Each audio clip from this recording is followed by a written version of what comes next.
प्रताप ब्राह्मण महाराज सालाप्रमाणे आपल्या माहेर बसणे आपले चिंदरकर यांची ओटी आलेली आहे। या ठिकाणी आपलं त्यांनी यथाभक्ती यथाशक्ती सेवा चाकरी केलेली आहे। राजीपणाला या कळत नकळत हातून काय चुका अपराध झाले तर शर्म करा।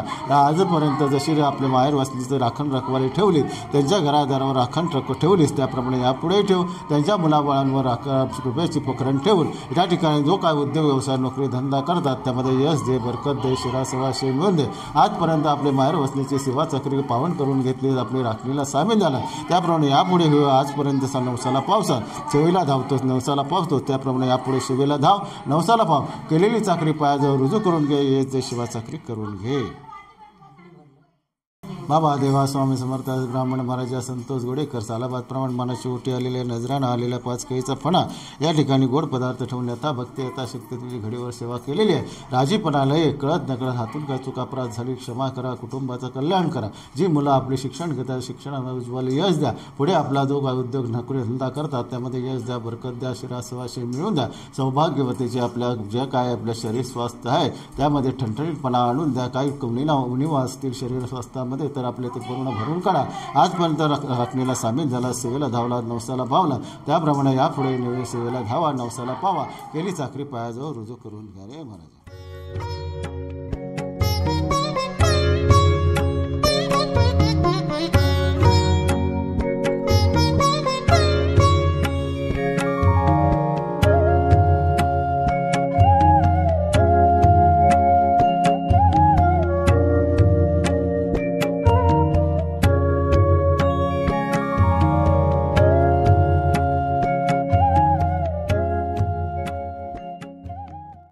नमस्कार मित्रांनो, होय महाराजा ब्लॉग या यूट्यूब चॅनलवर आपलं सर्वांचं स्वागत आहे। जय शिवराय, जय शंभूराजे, श्री स्वामी समर्थ। आज मित्रांनो तालुका मालवण, जिल्हा सिंधुदुर्ग इथे असलेलं कुंभारमाठ गाव आणि त्या कुंभारमाठ गावी असलेलं ब्राह्मण देवाचं अतिशय जागृत असं देवस्थान, त्या देवस्थानाला आज आपण एक्सप्लोर करतो आहे। अतिशय जागृत आहे आणि नवसाला पावणारं असं हे देवस्थान आहे आणि अगदी रोड नजीक आहे आणि याचा महिमा, इथला इतिहास आपण आज जाणून घेणार आहोत। आणि ह्या साईडला जर तुम्ही आलात म्हणजे मालवण जिल्ह्यात जर आलात तुम्ही तर अगदी रोडच असलेले देवस्थान आहे, नक्की व्हिजिट करा। आणि कोणाचे नवस असतील किंवा काय मागणं असेल तर ते मी फोन नंबर देतो आहे, त्यांना कॉल करून तुम्ही संपूर्ण माहिती घेऊ शकता। ह्या साईडला नक्की या आणि असे माहितीपूर्ण व्हिडिओ तुम्हाला आवडत असतील तर आपल्या होय महाराजा ब्लॉग या यूट्यूब चॅनल नक्की सबस्क्राईब करा, जास्तीत जास्त शेअर करा, लाईक करायला विसरू नका। धन्यवाद। नमस्कार मित्रांनो, होय महाराजा ब्लॉग या यूट्यूब चॅनलवर आपल्या सर्वांचं स्वागत आहे। आज मित्रांनो कुंभारमाठ म्हणजे तालुका मालवण, जिल्हा सिंधुदुर्ग इथे असलेलं कुंभारमाठ गाव आणि तिथे असलेलं ब्राह्मण देवाचं एक सुंदर असं देवस्थान, आज त्याची संपूर्ण माहिती तुमच्यासमोर मांडतोय। अतिशय शिवकालीन असलेलं आणि मोठा इतिहास असलेलं हे देवस्थान आहे। इथे काय काय कार्यक्रम होतात, कशा प्रकारच्या ॲक्टिव्हिटीज होतात ते आज आपण इथल्या ग्रामस्थांकडनं, मानकऱ्यांकडनं जाणून घेणार आहोत। नमस्कार। नमस्कार काका, काय सांगाल ह्या ब्राह्मण देवाचा इतिहास? ब्राह्मण देवाचं सांगायचं म्हणजे हे शिवकालीन मंदिर आहे। ह्याची मुळातच कुंभार समाजानेच या गाव वसवल्यामुळे नावच आपण कुंभारमाठच ठेवलेलं आहे। पूर्ण ह्याची जर बघितलं तर मानकऱ्यांची जी हे आहे मांदियाळी हे पूर्ण कुंभार समाजाकडे आहे। म्हणजे बाकीच्या ठिकाणी पूर्वसत्ता राजसत्ता जशी वेगवेगळ्या मानकऱ्यांकडे असते तसं इथे काही नाही। इथे कुंभार समाजाचं एकमेव असं हे समाज हा आहे की त्यानेही बसवलेलं गाव आणि त्यानेच हे बसवलेलं देवस्थान, त्यामुळे फक्त आणि फक्त कुंभार समाजाकडे याचं सगळं मानपानाचं किंवा देवस्थानचा विषय आहे। अच्छा, वार्षिक कार्यक्रम काय असतात? वार्षिक जत्रोत्सवाचा हा मुख्य कार्यक्रम आपला। त्यानंतर गोरोबा काकांची जी आमचे आराध्य दैवत कुंभार समाजाचे आहेत त्यांचे एक पुण्यतिथी होते। त्यानंतर 5 दिवस आपला जो होलिकोत्सव असतो तो या देवस्थानच्या अंतर्गतच येतो। त्यानंतर आणि विविध बरेचसे कार्यक्रम आहेत, छोटे मोठे रामनवमी आहे, श्री हनुमान जयंती आहेत, ह्या सगळ्या गोष्टी ह्या मंदिरामध्येच होतात। अच्छा, ह्या जत्रेला तुमचे मुंबईकर म्हणजे चाकरमानी या इथले असलेलं पंचक्रोशीतले साधारणतः किती भाविक इथे येतात दर्शनाला? सुमारे 5-1 हजाराचा जनसमुदाय इथे आपल्याकडे येतोच आणि मुंबईकर चाकरमाण आमचे 1000-1200 जे लोक आता पुण्याला, मुंबईला किंवा अन्य ठिकाणी जे व्यवसाय किंवा शिक्षणासाठी गेलेले ते या दिवशी आवर्जून येतात आणि श्रींचं दर्शन घेण्यासाठी आतुरलेलेच असतात, त्यामुळे ते कायम हजर असतात या ठिकाणी। तर काका, काय सांगाल की जो तुमचे वार्षिक कार्यक्रम असतात त्याच्यामध्ये जसं ब्राह्मण देवाचं स्थळ आहे, कौल प्रसाद वगैरे होतात का इथे? नाही, कौल प्रसाद हा विषय जो आहे तो सर्वांसाठी नाही आहे। फक्त गावराटीच्या संदर्भात काही जर समस्या आली किंवा काही संकटाचा विषय असेल आणि त्यावेळेला जी आमची शिवकाळ आहे ते आपण घडी घालून त्यांना बोलवतो आणि ते शिवकळेने जर सांगितलं की कौल लावा तरच मग लावतो. पण कौल लागतात, पण ते सार्वजनिक सर्वांसाठी नाहीत, फक्त गावराटीसाठी आहे. गावराटीसाठी. आणि साधारणतः जे भक्तगण येतात त्यांचे जर समजा नवस असतील तर ते कशा प्रकारे इथे ब्राह्मणदेवाकडे नवस केले जातात? नवसाचा विषय फक्त हा तुमचा गोडापणाचाच असतो. एक तर केळीचा नैवेद्य किंवा पेढे, गोड साखरेचा नैवेद्य किंवा गोड पेढे वगैरे जे काय असतात, बर्फी वगैरे अशाच प्रकारचा आपण नवस करतो. म्हणजे इतर गावातले लोक सुद्धा नवस बोलू नवस कोणीही बोलू शकतो, एका समाजाचाच नाही. कोणी प्रत्येक जण ज्याला वाटते त्या तो ह्या ठिकाणी नवस बोलू शकतो. आणि नवस हा फक्त गोड पदार्थांचा, केळी साखरेचा किंवा नारळ वगैरेंचा असाच असतो. आणि असे तुमच्या अनुभवात आज समजा इतके जण आहात, तुम्ही बसलेले आहात, त्याच्यात असा एखादा अनुभव सांगा की ह्या इतक्या वर्षामध्ये म्हणजे साधारण शिवकालीन हे जे देवस्थान आहे किती जणांना असं या ब्राह्मणदेवाचा प्रत्यय आलाय? आता दरवर्षीच आमच्याकडे काय होतं, दरवर्षीच नवस सांगतात आणि दरवर्षी असे नवस फेडणारे पण येतात. आताच मी थोडं 1 तासापूर्वी एक नवस फेडल्याचं गारणं घातलं. गेल्या वर्षी एकच मुंबईला राहतात, ते तुमचे माहेरवाशी नाही, त्यांच्या घरवाले त्यांनी ते आजारी होते, तर त्यांच्या वतीने इथे नवस केलेला होता. त्यांनी येऊन आज तो नवस फेडला आणि सांगितलं की त्यांची तब्येत बरी झाली, फक्त ते येऊ शकत नाही कामाच्या बापामुळे. तर त्यांनी व्हिडिओ कॉल करून देवाला नमस्कार केला दर्शन घेऊन आणि त्यानंतर गाराणं काढून त्यांच्या नवसाची फेड केली. असे प्रत्येक जण येतात की आपल्याला ते सांगता येत नाही, कारण गर्दीच एवढी असते की त्या गर्दीच्या ह्याच्यामुळे आपल्याला कोण नवस सांगतो आणि कोण फेडतो ह्या गोष्टी आपल्याला काय कळत नाहीत. परंतु प्रत्येकाने ते आमचं सांगणंच असतं की आम्ही आमचं काम करणार. ज्याने नवस केलंय त्याने आपलं ते जाणीवपूर्वक आणि समजूतदारपणे तो जसं त्यांचं हे काम पूर्ण होईल त्याप्रमाणे तो नवस फेडायचा. अच्छा, साधारणतः ही जत्रा तुमची किती दिवस चालते? हा 1 दिवसाचाच कार्यक्रम. 1 दिवसाचा कार्यक्रम. आणि ब्राह्मण भोजन कशा प्रकारे? दुसऱ्या दिवशी शुद्धीकरण, कारण वेगवेगळ्या प्रकारचे लोक भक्तजन येतात आणि सर्वांसाठी हा ब्राह्मणी देवस्थान असल्यामुळे त्याच्यामध्ये शुचिर्भूतता किंवा शुद्धता पाळली जाते. परंतु जत्रे दिवशी त्याला एक आपण सूट दिलेली आहे. तर दुसऱ्या दिवशी शुद्धीकरणाचा कार्यक्रम होतो आणि मग महाप्रसादाचा कार्यक्रम. साधारण 1000-1200 लोक आपल्याकडे महाप्रसादाला येतात पंचगशीतून आणि त्याप्रमाणे सर्वांना प्रसाद वाटप केला जातो आपण. ओके. आणि समजा एखाद्याला जो समजा बाहेर आहे किंवा युकेला वगैरे राहत आहेत आणि ह्या ब्राह्मण देवाला त्यांना नवस बोलायचं आहे, तर अशी काय फॅसिलिटी आहे तुमच्याकडे की तुम्ही त्यांचा नवस इथना सुद्धा बोलू शकता? मग फेडायला समजा येतील ते नंतर, पण कशा प्रकारे तुम्ही त्यांचा नवस इकडे बोलला जातो? आता ज्यांना नवस करायचं आहे त्यांचे कोणीही नातेवाईक जरी आले तरी सुद्धा त्यांच्या वतीने त्यांचं नाव घेऊन आपण नवस ते करू शकतो. आणि त्या नवसाच्या संदर्भात जे गाराणं घालायचं आहे त्यांची जी इच्छा आहे, कारण आम्ही नवस घालताना अमुकच एक गोष्ट तुझ्यासाठी देणार असं काय सांगत नाही. त्यांच्या इच्छेने काय जे असेल त्याप्रमाणे त्याची परतफेड करतील असंच गाराणं घालतात. अच्छा, समजा त्यांचे रिलेटिव्ह इथे राहत नाहीत किंवा कोणच नाही ते, पण त्यांना एक ब्राह्मण देवाकडे नवस बोलायचं आहे, तर अशी फॅसिलिटी आहे की एखाद्याचा तुमच्या मानकऱ्याचा नंबर, मोबाईल नंबर दिलाय आणि त्यांनी तिकडनं फोन करून इथे नवस बोललाय, तर हे पॉसिबल आहे का? हो आहे, तसं आपण ते करतो. म्हणजे कॉन्टॅक्ट असं करून नवस फक्त फेडायला इथे यावं लागेल? हो हो. तर काका, जे ब्राह्मण देवाच्या राईट हँड साईडला जे उजव्या सोंडेचा गणपती आहे त्याबद्दल काय सांगाल? आता ज्या वेळेला हे देवस्थान बसवलं ते आमचे ज्यावेळेचे जे कुंभार समाजाचे ते कोण आमचे पूर्वज होते ते फार हुशार आणि धोरणे होते आणि त्यांना मला वाटते ह्या सगळ्या पंचतत्वाबद्दल चांगल्या प्रकारची माहिती असावी. कारण ह्या ब्राह्मण जो कोदंडधारी राम आहे त्याच्या बघितलं तर शेषनाग आहे त्याच्या हातात आहे, त्यानंतर धनुर्धारी तो आहे, त्यानंतर खडग आहे त्याच्या हातात आणि हा मंत्र आणि शस्त्र ह्याने युक्त असा असलेल्यामुळे त्या मंत्राला आणखी जी शक्ती लागते ती आराध्य दैवत गणरायाकडून मिळते आणि त्याचं स्वरूप उजव्या बाजूला असावं आणि ते उजव्या सोंडेचं असावं असं त्यावेळच्या जाणकारांना आमच्या लक्षात आलेलं असल्यामुळे त्यांनी त्या ठिकाणी श्री गणरायाची मूर्ती तिथे स्थापन करताना उजव्या सोंडेचीच केलेली आहे आणि तिथे त्या देवतेला म्हणजे वाजूपेक्षा अधिक शक्ती यावी यासाठीच प्रयत्न केलेले आहे. तर काका, ब्राह्मण देवाच्या लेफ्ट हँड साईडला जे देवस्थान आहे ते कुठलं देवस्थान आहे? ते रुद्र हनुमंताचं आहे. त्याच्या पायाखाली शनीश्वराची मूर्ती आहे. ज्या लोकांना शनीश्वरांची किंवा शनिदेवांची जी पीडा लागते तो जवळजवळ 7.5 वर्षाचा शनी ग्रहाचा जो पिढेचा जो हे असतो तर त्यातून परिहार होण्यासाठी रुद्र हनुमान जो शनीश्वर त्यांनी आपल्या पायाखाली ठेवलेला आहे त्याची आराधना करण्यासाठी किंवा त्याची पूजा दर शनिवारी करण्यासाठी ते बरेच भाविक येतात. आणि मला वाटते सिंधुदुर्गामध्ये उजव्या सोंडेचा गणपती आणि रुद्र अवतारातले हनुमान या मला वाटते ह्या देवस्थानाकडेच आहेत. त्याचप्रमाणे आमची 7 आश्रम मंदिर आहे. तर मला वाटतं सिंधुदुर्गामध्ये एकच असं एकमेव देऊळ आहे की ते आश्रम मंदिर फक्त ह्या कुंभारमठमध्येच आपण बसवलेलं आहे. तर मित्रांनो, हे जे आज समोर जे दिसतं आहे ते ब्राह्मण देवाचं मूळ स्थान आहे, म्हणजे सुरुवात जी असते ते मूळ, त्या मूळ स्थानावर आता आपण आलेलो आहोत. आणि आज संतोष गुडेकर आहे. काय सांगाल गुडेकर या देवस्थानाची माहिती? नमस्कार, मी या मंडळाचा अध्यक्ष संतोष गुडेकर. आज या कुंभारमाठ गावाची आज जत्रोत्सव आहे. जत्रोत्सवानिमित्त विविध ठिकाणी आमची मंदिर आहेत.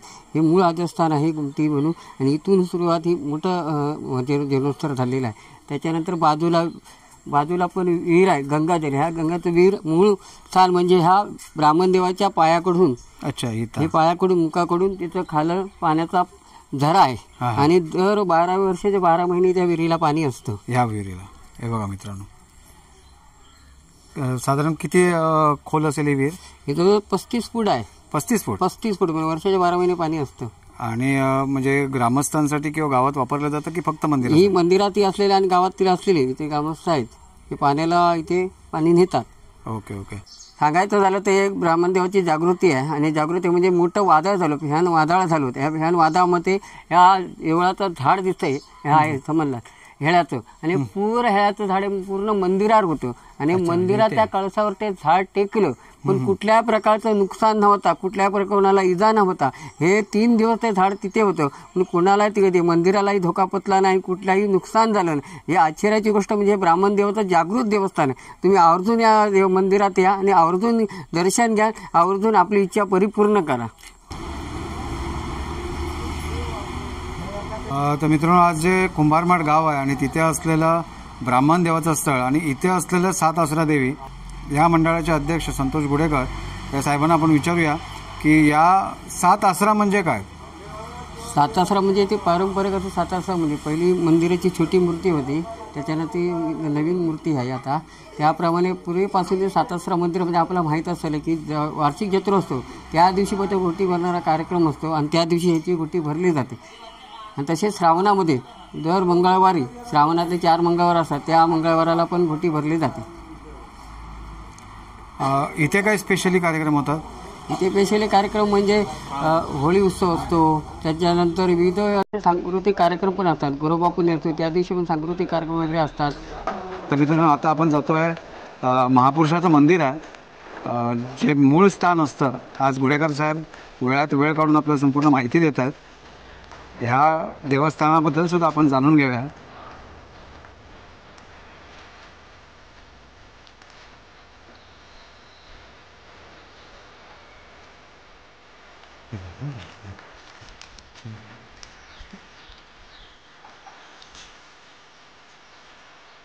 आज ग्रामदेवताची जत्रा आहे. जत्राच्या बाजूलाच असलेले ब्राह्मण देवता संलग्न असलेले महापुरुषाचं आदस्थान आहे. आणि इथे पण वेळोवेळी जेव्हा कार्यक्रम होतात त्यावेळेला या देवाची आठवण म्हणून महापुरुषाची केली जाते. त्याचं ब्राह्मण देवाचं ते स्वरूप आहे, आणि महापुरुषाचं ब्राह्मणी आकारी असं महापुरुषाचं आदस्थान आहे.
तर मित्रांनो, आज बिग बॉस फेम आपली मालवणी गर्ल म्हणजे अंकिता वालावलकर आज इथे आलेली आहे आपल्या कुंभारमठच्या ब्राह्मण देवासाठी. कसं वाटतंय हा देव? खूप मस्त वाटतंय. आता कोकणातल्या जत्रा चालू झाल्या आहेत आणि सगळ्यांना आता त्या मी पण दाखवणार आहे. आणि इथे येऊन मला खूप मस्त वाटते, कारण बिग बॉस मधून बाहेर आल्यानंतर पहिलीच जत्रा जिथे मी आले. चला होय महाराज.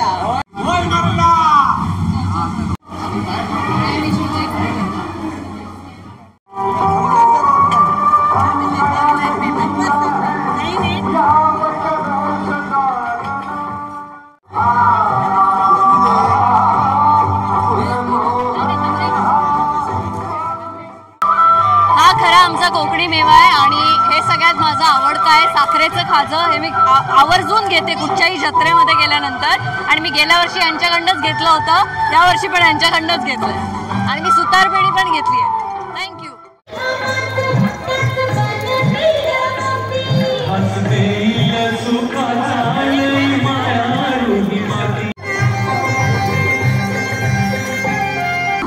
तू पण हात लाव. त्यामुळे असली शिवसेनेचे जिल्हा प्रमुख माननीय दत्ताजी सामंत, त्याचप्रमाणे आमच्या कुंभारमाड ग्रामस्थ कुंभार समाज मुंबई मंडळाचे अध्यक्ष सर्वश्री विनय वाटेगावकर यापासून स्वागत करतो. स्वागत यासाठी करायचं आहे की हे व्यासपीठ आज खरं तर सार्वजनिक आहे, सार्वजनिक जत्रोत्सव आहे ब्राह्मण देवाचा.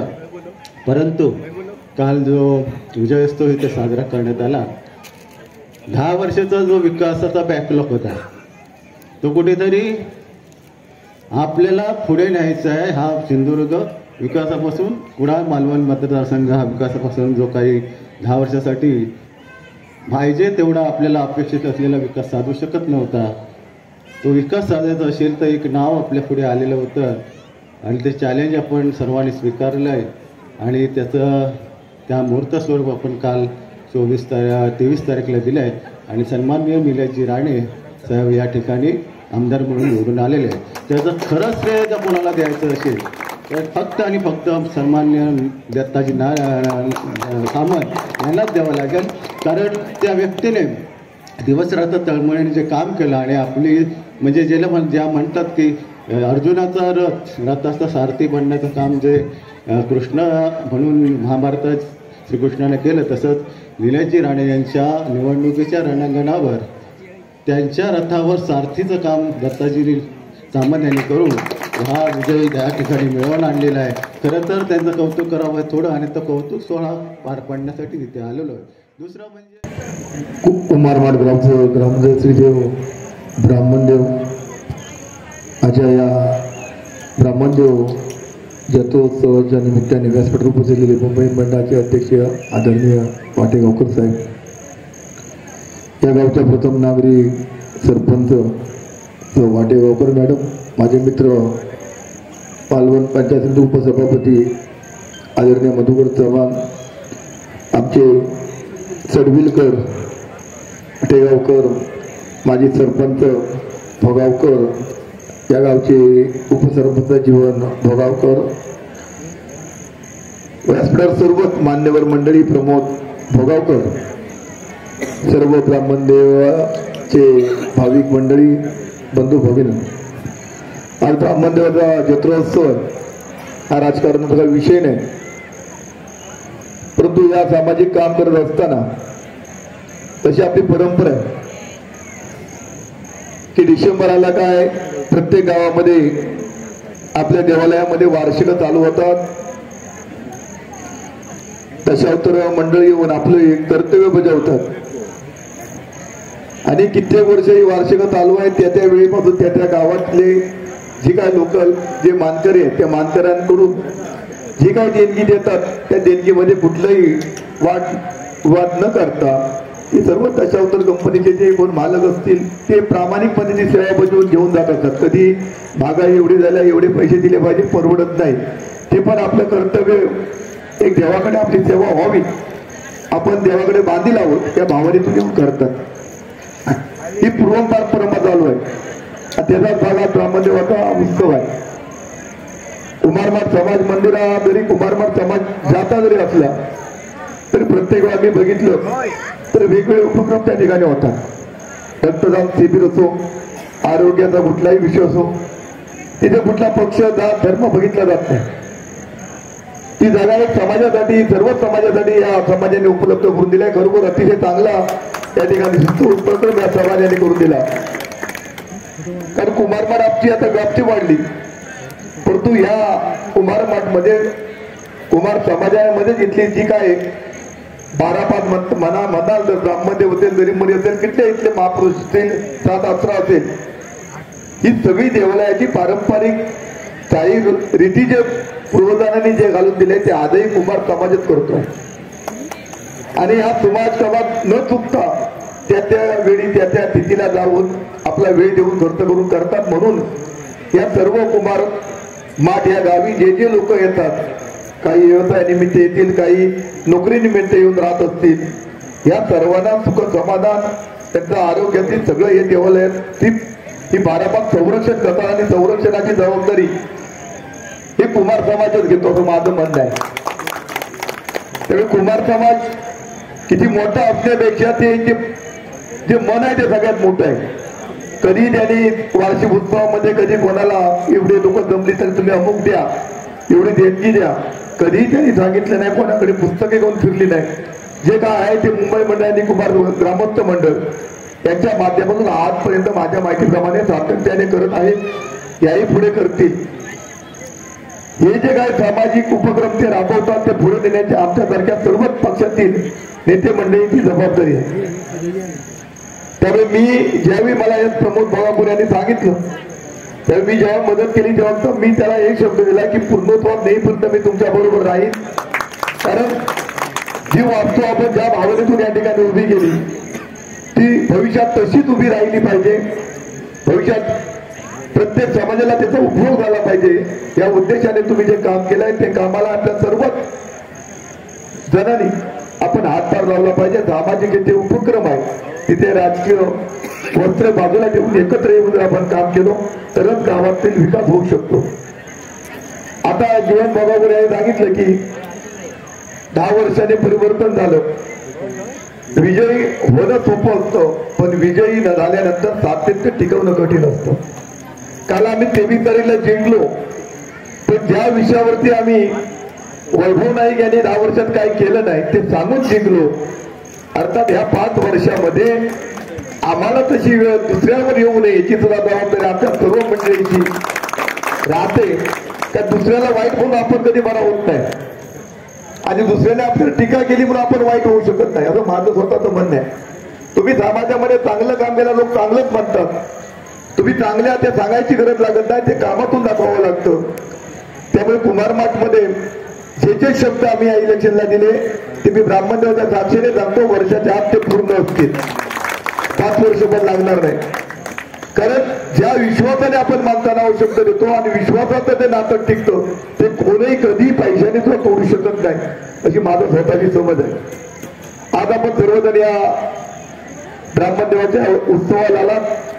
मी सर्व भाविकांना देव ब्राह्मणदेवाला प्रार्थना करतो, या माझ्या सर्व भाविकांची इच्छा आकांक्षा या देवाने पूर्ण करावे, त्यांना दीर्घ आयुष्य द्यावं अशी सदिच्छा व्यक्त करून आम्हा सर्वांचा इथे मान सन्मान राखला.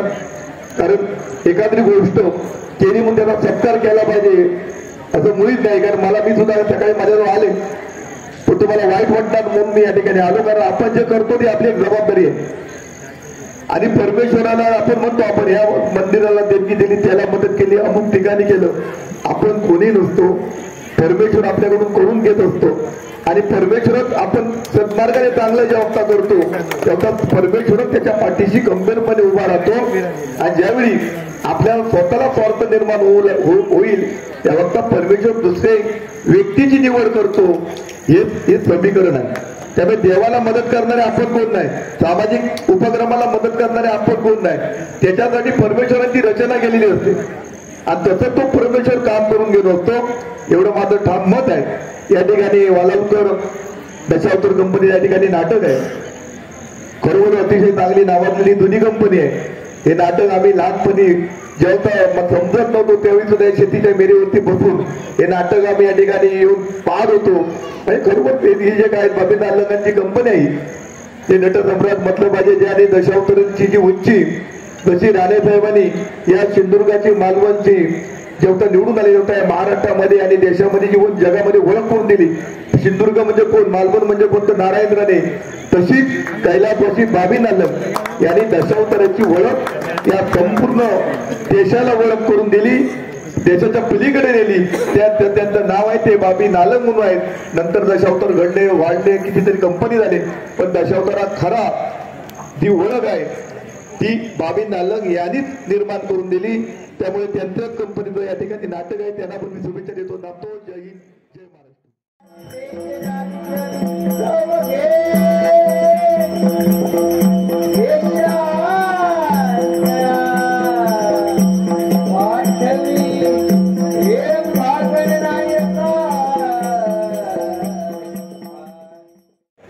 कुणी हस्तदुसरी असते, कुणी मुखमार्जन केलं असते, हे पाणी अमंगल झालेलं असते.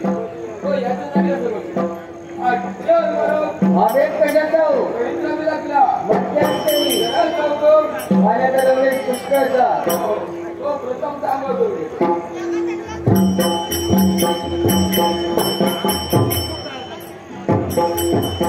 हो म्हणजे महाराज इंग्लंडचा आनंद